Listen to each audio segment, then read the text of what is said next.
కావేరి విషయంలో బాలరాజు ఒక్కొక్కటిగా ప్లాన్ ప్రకారం చేసుకుంటూ పోతూ ఉన్నాడు. కావేరి బ్రతుకుందన్న విషయం అందరికీ తెలిసిందే. కానీ కనిపించడం లేదు. ఎక్కడ దాచున్నాడో అనేది విషయం తెలీదు. ఎక్కడ ట్రీట్మెంట్ ఇస్తున్నాడు అనేది కూడా తెలీదు.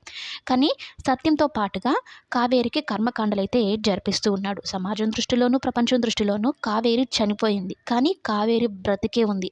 ఆ విషయం బాలరాజుకి ఒకటే తెలుసనమాట. కానీ చిన్ని మనసుకి బలంగా అనిపిస్తూ ఉంటుంది. తన అమ్మ బ్రతికే ఉంది అని. సాధువును కూడా అడుగుతుంది. కాలమే అన్నిటికి పరిష్కారం చూపిస్తుందన్నట్టు చెప్తాడు. కానీ దేవ కంట కనపడకుండా కావేరిని, అలాగే చిన్నిని కాపాడుకుంటూ వస్తున్నాడనమాట. ఎంత పెద్ద ప్లాన్ వేశాడంటే బాలరాజు, కర్మకాండలు జరిగే టైంలో కూడా ఈ దేవ ఎక్కడ చూస్తాడో అని తన మనుషుల్ని పంపించి ఫోటోని చూడనివ్వకుండా చేసేస్తాడు. మా మాటలతో డైవర్ట్ చేపిచ్చేస్తాడు. కానీ చిన్ని గురించి ఫోన్లో మాట్లాడుతూ ఉంటాడు ఎవరితోనో, అది కూడా చిన్నిని చంపేయమనమాట. ఆ మాటలు విన్న బాలరాజుకి రక్తం ఉడికిపోతుంది. దేవాని అక్కడికక్కడ చంపేసేయాలన్నంత కోపం అయితే వస్తుందనమాట. నా నా జీవితం నాశనం చేశావు, నా భార్య జీవితం నాశనం చేశావు, ఇప్పుడు నా కూతురు మీద పడున్నావా, నా కూతురు జోలికొస్తే ఊరుకోనంటూ అక్కడున్న ముళ్ళ చెట్టుని అట్లనే పట్టేస్తారనమాట. బ్లడ్ అంతా కారిపోతూ ఉంటుంది.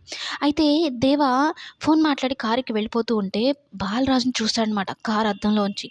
చూసి ఈ బాలరాజులాగా ఉన్నాడే అని పరిగెత్తుకుంటూ దిగి వెళ్ళిపోతాడు.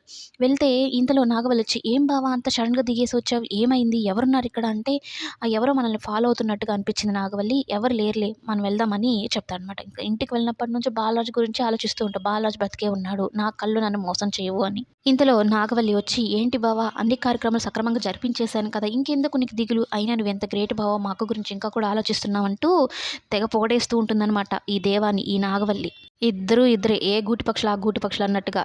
కొంపతీసి ఇది దేవాన్ని పెళ్లి చేసుకుంటుందో ఏమో మహి కోసం అన్నట్టుగా అయితే ఇంట్రెస్ట్ చూపిస్తూ ఉంటుంది. కానీ నాగవల్లిని ఎప్పుడెప్పుడు పైకి పంపించేద్దామా అని ఈ దేవ ఎదురు చూస్తూ ఉంటాడు. మొత్తం మీద కావేరి అయితే బ్రతికే ఉంది. సరికొత్త లుక్లో కావేరి మనకు కనిపించబోతుంది.